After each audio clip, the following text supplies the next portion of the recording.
The first example I have here then is Colin. Colin is 21 years old and he's in his second year at college. Since lockdown, he's noticed a significant increase in his social anxiety. In particular, he finds socialising with his friends is becoming a problem. He frequently turns down offers to go for lunch, birthday dinners, or a drink. Later in the evening, he sees photos online of his friends having a good time while he is alone in his accommodation. He's critical of himself, embarrassed, and doesn't know who to talk to. So what we're going to do is talk through this example of Colin using the information that we've covered in the course. So this might look slightly different, but it's tying together a lot of the things that we've talked about. So we have a situation here. This is what we call a formulation in terms of social anxiety. We have a situation here which is socializing with friends. And for Colin in particular, that leads to these negative automatic thoughts that we identified. Nobody wants me there. I will be anxious and everyone will notice. If I have to leave, it'll be embarrassing and everybody will think I'm weird. So what we're looking for is in that situation, what's the current threat or what we call the social danger? So that's when it's related to social anxiety. So we have there the example of being invited for drinks at a friend's house. So that is what we call triggers his anxious response. And then what we have here is a number of things happening in response to sort of a current threat or a social danger. So we meet somebody he's in town and he meets somebody and they say, oh, do you want to come over, later, or do you want to come over on Friday? We're having a few drinks in the house. And immediately it causes this anxious response. So we see there in the centre, there's a self-focus. So he closely monitors his own bodily feelings. So as soon as they ask him, he might feel very put on the spot. He might start to notice his body temperature increases. He maybe stutters and can't answer them. So that's that self-focused. He very much pays attention to what's happening for him. He's not looking around him at what's happening for anybody else. He's not looking at the other person. And then to the left, then we have what we call safety behaviours. So he might respond to the invitation by saying he'll need to check if he's got anything on and he'll let the guy know later on in the week. So that's a classic safety behaviour. And on the right hand side then, those anxiety symptoms. So feeling nauseous, sweating, heart racing and catastrophising. And what we see in response to becoming so focused on ourselves there in purple is we become so hyper vigilant about ourselves and we pay attention to only what's happening for us and not what's happening for anybody else. So very anxiety, as I said throughout the course, it makes us focus on ourselves and not other things happening around us. So this is what we would say is happening for Colin, and really this is a cycle. It's sort of the expanded vicious cycle of anxiety that we talked about. It's happening in every single situation, and he's finding it difficult to find a way to move past this or move beyond this. So we have the negative automatic thoughts that nobody wants me there, I'll be anxious and everybody will notice. If I have to leave, it'll be embarrassing and everybody will think I'm weird. So there are our negative automatic thoughts that Colin is thinking about if he was invited to his friends for a drink or for a dinner party. And so what I would be doing with Colin is trying to help him identify, well, what type of negative automatic thoughts are these? So we've got things in there like predicting the future. So I'm going to be anxious and everybody will notice. Catastrophizing, I'm going to have to leave and it's going to be embarrassing. And mind reading, so that's mind reading what other people are thinking. Nobody wants me there, or everybody's going to think that I'm weird. So we can see clearly that he's engaging in these negative automatic thoughts. The initial thoughts don't have any positives or anything that's balanced, and nothing to suggest that he might actually have a good time if he attends. So with Colin, what I would be doing is going through those negative automatic thoughts one by one. So nobody wants me there, and looking for the evidence for and against that. So actually, if I was having this conversation with Colin, it might be that he has no evidence that nobody wants him there. He has taken his anxious feelings and misinterpreted them to mean something negative, when actually there's a lot of evidence that suggests that people do want him there. He was invited. He's been invited to spend time with them more than once. He usually laughs and has a good time when he's there. So all those things don't suggest that nobody wants him there. And so we encourage him to create this new balanced thought of the fact that he has been invited because they want to spend time with him. The second negative automatic thought then is that I'll be anxious and everybody will notice. So the evidence for that, so we do have evidence for the fact that he will be anxious because he always feels anxious when he tries to go to these things, but we don't have any evidence that says that everybody will notice. He doesn't have anything that confirms that for him. And in terms of evidence against that, we can't say, oh, I'm never anxious, because we know that he is anxious, so we don't want to discredit that. But the evidence we have against the fact that everybody will notice is that nobody has ever pointed out to him that he's anxious. And so our new, more balanced thought is that yes, we might be anxious, but that doesn't mean that everybody will notice.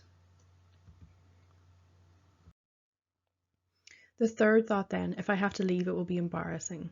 So what's our evidence for? So I have felt embarrassed when this happened at my friend David's dinner party. So that's what he would have put in that. And the evidence against is that no one needs to know that I'm leaving because I'm anxious. So with anxiety, because we become so focused on ourselves, that means that we also think that everybody knows what's going on for us and that everybody's looking at us and everybody's paying attention to what's happening to us.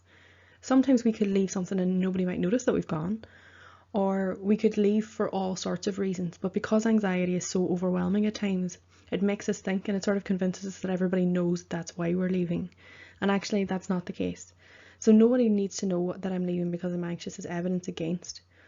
So they invited him out after he had to leave David's dinner party. So they must not have been annoyed at it, and they didn't think ill of him because of it.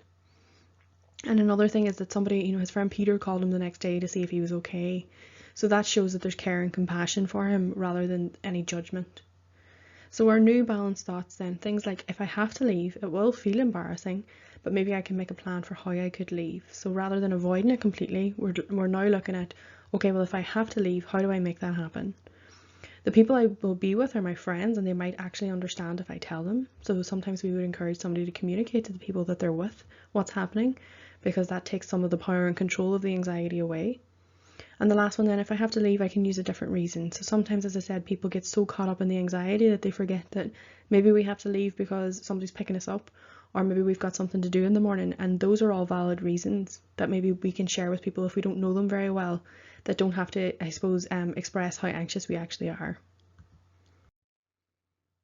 And the last one then, everybody will think I'm weird. Again, when I suppose if I was to work through this with Colin, he probably wouldn't have any evidence for that. That's him mind reading and trying to predict things. The evidence against that is that, these people are my friends. We get along well. They always invite me out. Even whenever I don't attend, they still invite me out the next time. And I wouldn't think one of them were weird if they left the dinner party. Again, we would be talking about, well, Colin, if somebody, one of your friends left the dinner party, would you immediately assume that it's because they're anxious?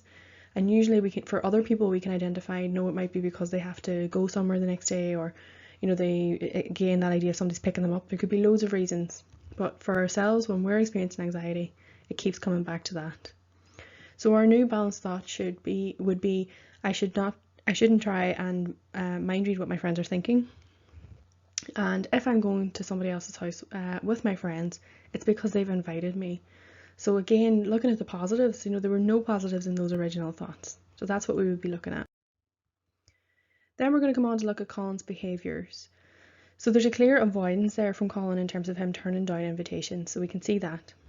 And looking at the photos of the event later, and I put that in because often with anxiety there can be a lot of kind of frustration and shame, and this is one of the behaviours that we often see. If somebody avoids something, they then look and see, I wonder would I have had a good time if I'd have gone? And so we look at photographs of the event later, and what we see then is that can start to cause a decrease in somebody's mood. And that's why sometimes we see comorbid anxiety and depression alongside each other, because the anxiety is causing us to miss out on things, which is making us feel sad. So one of the things that we will be talking about with Colin is we need to stop doing that. We need to stop looking at the photos of an event. If we make a decision not to go, whether it be because of our anxiety or something else, then we don't go back over and see would I have had a good time or who was there or anything like that, because that's almost self-harmful. We're looking at something and punishing ourselves nearly for not having gone, so we want to avoid that behaviour. So we're thinking about what would graded exposure look like for Colin. So he might come up with a list something like this. So it would start off with him inviting a friend for coffee or a drink, and I'll come on to why that's important. Then we have attending a small gathering during the day, because maybe that feels less anxiety provoking, a small gathering at night time, a larger gathering during the day, and a larger gathering at night time. So those would be perhaps how Colin might rate or list his graded exposure work. And if we start off with that idea of him inviting a friend for a coffee or a drink, what we're looking at is before the event, we would want him to really think about, well, what do you think is going to happen? What would your anxiety be out of 100? So some of those negative automatic thoughts, and then challenging them in the way that we did to try and create more balanced thoughts. Then we're looking at thinking about, well, how, what would I do to cope? What's the worst thing that could happen? So once we've done that balancing of our thoughts, then we're looking at, well, what's the worst thing that we think realistically could happen? And then let's prepare for that. So if the worst thing that could happen is I get there and I have a panic attack and I really can't, meet the person, or we've only just ordered food and I can't stay inside, how would we prepare for that event? So one of the things, if we were to imagine that Colin said, okay, I'm going to meet a friend for dinner, and the worst case scenario is or meet a friend for a coffee or a drink. So they ordered a drink and a sandwich or something, and as soon as they've ordered it, he starts to feel really, really anxious and experiences a panic attack. So if I was working with Colin, I would be saying, okay, how do we help you manage that? If that is the worst case scenario, how would we bring it back down so that you don't have to leave? So it might be that he excuses himself, he goes to the bathroom, or he says, I just need to nip outside for a minute and get a bit of air. So there's lots of ways around it. We need to help him figure out what that is so that if the worst case scenario happens, like he's predicted, he also has a way of managing it, and that should hopefully reduce the anxiety. After the actual event then, is really important to make a note of what actually happened. How did you cope, including any positives? So if I had a great time, how did I cope? Well, I went in there and I had a great time and I laughed and I made conversation. Those are all the things of how I coped. Asking yourself, did the worst thing happen? Did what I predicted come true? And how would I rate my anxiety overall now if I was to do that again? So that's really important, the comparison of the before and the after.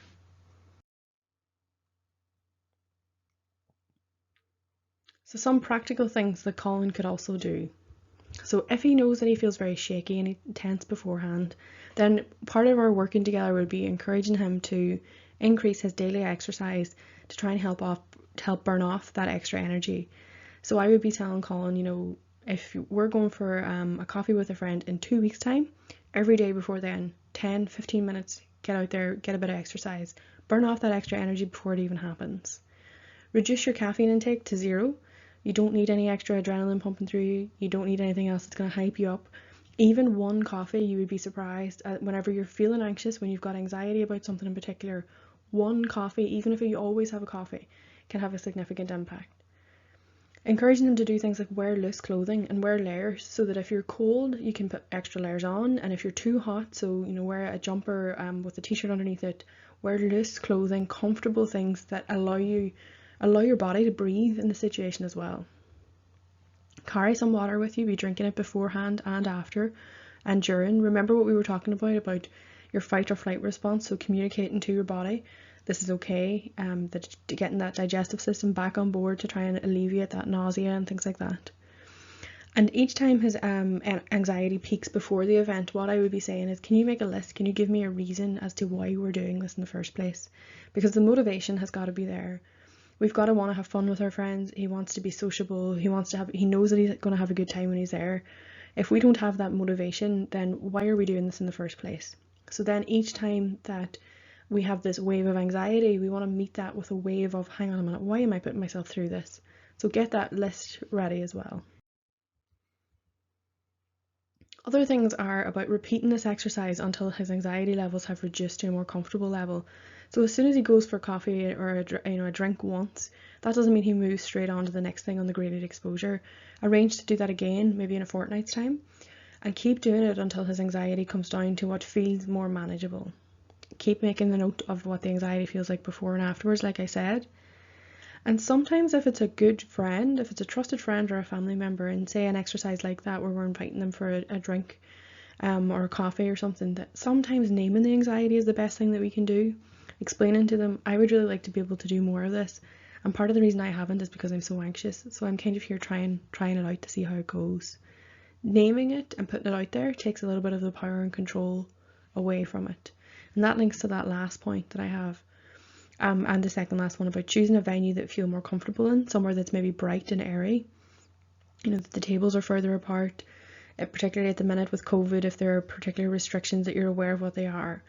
But by selecting the person, the place and the time, then you bring back some control over the situation. So pick somebody that you might understand or that you feel most comfortable with to start with. Pick a place that, again, that's airy, that's bright, that allows for you to feel like you can breathe a little bit. Maybe somewhere that has like an outside area as well, so if you're too hot, then that you can go outside. Somewhere that might be a bit quieter. These are all the starting points for this.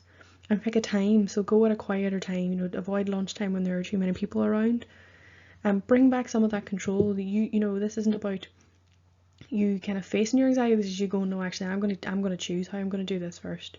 So keep that in mind as well. So those are all some ideas in terms of Colin's anxiety. I'll be uploading more examples as we keep going, so be sure to subscribe so that you can see the rest of them as well.